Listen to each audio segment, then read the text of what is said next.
Hi guys, welcome back to my channel, welcome back to my another new mini vlog. দিনটা ছিল 19শে December. পাড়ার এক পিসির বাড়িতে ছিল সেদিন কালী পুজোর ইনভিটেশন।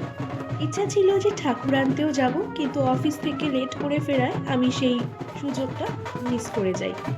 তারপর যখন ঠাকুর মণ্ডপে ঢুকছিল তখন কিন্তু তোমাদের সাথে সেই ভিডিওটা শেয়ার করব বলে আমি দৌড়ে দৌড়ে চলে গেছিলাম। মণ্ডপটা কিন্তু খুব সুন্দর করে সাজিয়েছিল ফুল এবং বিভিন্ন রকম ঝাড়বাতি দিয়ে, খুব সুন্দর লাগছিল। তার সাথে ঠাকুরের মুখটাও খুব মিষ্টি হয়েছিল। মাকে দর্শন করে নেওয়ার পর লেট না করে চলে গিয়েছিলাম যেখানে খাওয়া দাওয়া হচ্ছে ঠিক তার উদ্দেশ্যে। তো এখানে আমরা দেখো খেতে বসে পড়েছি। তো এখানে পাতায় পড়ে গেল বাসন্তী পোলাও। বাসন্তী পোলাওয়ের সাথেই ছিল কিন্তু গরম গরম মুচমুচে করে ভাজা বেগুনি। তারপরেই চলে এসেছিল পোলাও দিয়ে খাওয়ার জন্য একদম লাল লাল এবং ঝাল ঝাল করে বানানো আলুর দম। আলুর দম আর পোলাওয়ের কম্বিনেশন তো সবারই মোটামুটি খুব পছন্দের। তার উপর আবার পুজোর প্রসাদ। তো এখানে আমি বেগুনি আর আলুর দম দিয়ে পোলাওটা খাচ্ছিলাম। তারপরই চলে এসছিল নিরামিষ রান্নার মধ্যে একটা খুব ফেভারিট ডিশ, সেটা হচ্ছে ধোকার ডালনা। ধোকার ডালনা আমার সত্যি খুব ভালো লাগে। তরকারি ধোকার ডালনা তো খুবই ভালো লাগে, কিন্তু ভাজাটাও আমি বেশ ভালোবাসি। তো তারপরেই চলে এসেছিলো হচ্ছে নবরত্ন কারি।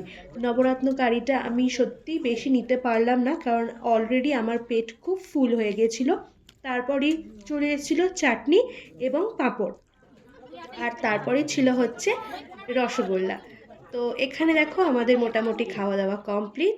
রাতও অনেক হয়ে গেছিল। তো আমি বিশেষ আর বেশি লেট করিনি, কারণ পরের দিন আবার সকালবেলা ছিল আমার অফিস, তাই আমি বাড়ির দিকে রওনা হয়েছিলাম। কিন্তু ভোর রাত্রে যখন মা তার শ্বশুরবাড়ি যাওয়ার জন্য তোড়জোড় শুরু করছিল তখন কিন্তু আমি গেছিলাম তাকে এই বছরের মতো শেষবার দেখার জন্য। তো দেখো তাকে নিয়ে এসেছিলাম আমরা শীতলা মায়ের ঘাটে। তো আমাদের এখানে একটা শীতলা মন্দির আছে, সেখানেই মাকে নিয়ে এসেছিলাম।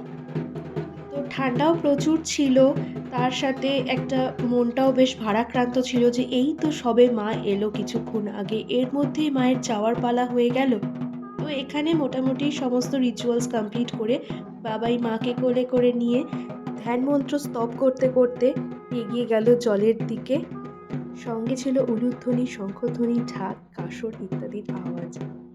ছোট্ট করে তোমাদেরকে শেয়ার করার চেষ্টা করলাম সেই দিনের কিছু মুহূর্ত। ভালো লাগলে অবশ্যই লাইক করে দিও এবং কমেন্ট করে জানিও কেমন লাগলো। চ্যানেলে নতুন হলে সাবস্ক্রাইব করে দিও। বাই।